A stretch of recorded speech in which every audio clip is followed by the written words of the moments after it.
My sister Sharon took off with my husband Keith, dumping her dying son on me. 15 years later, they taunted me, asking about the boy they abandoned to die, until he walked in, a grown man. Their expressions were priceless.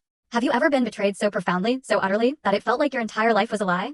For me, it started with a crumpled note and a terrified 5-year-old.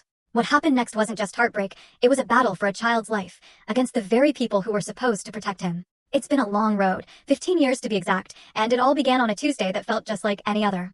I remember the squeak of my car's brakes as I pulled into the driveway. It was one of those crisp autumn evenings, the kind where the air smells like rain and fallen leaves, and all you want to do is curl up indoors. I was bone tired, you know? That deep, weary exhaustion that no amount of coffee can touch. My grand plan for the night was simple: kick off my heels, nuke some leftovers, and maybe lose myself in some mindless TV. My sister, Sharon, was supposed to pick up her son, my sweet nephew Kyle. She'd been leaving him with me more and more often lately. And while I absolutely adored Kyle, I'll admit, I was secretly looking forward to a quiet house. My husband, Keith, should have been home already. I pictured him in the den, feet up, probably glued to the sports channel. But when I turned the key in the lock, the first thing that hit me was the silence. It wasn't a peaceful quiet. No, this was a heavy, hollow silence that felt wrong. The air was still cold. No TV blaring, no scent of dinner cooking. Nothing. Keith. I called out, dropping my purse onto the entryway table. Sharon? I'm home. Only the echo of my own voice answered me. A tiny knot of unease tightened in my stomach. I walked through the living room, my sensible work heels sinking into the carpet. Everything was tidy. Too tidy. A magazine on the coffee table was perfectly squared. The remote controls lined up in a neat little row. Keith, bless his heart, was many things, but neat was definitely not one of them.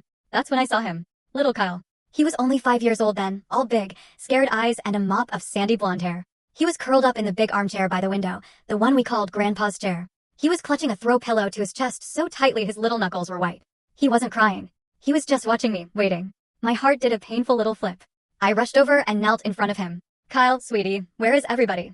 Where's your mommy? He just stared at me, his lower lip trembling. He looked so small and lost in that huge chair. I smoothed his hair back from his forehead. It was damp, like he'd been sweating. Is Uncle Keith here? I asked, my voice softer this time. He shook his head, a tiny, jerky movement. Then, without a word, he uncurled one of his little hands from the pillow. He was holding a piece of paper, folded into a tight, crumpled square. He held it out to me. I took it from him. The paper was warm from his hand.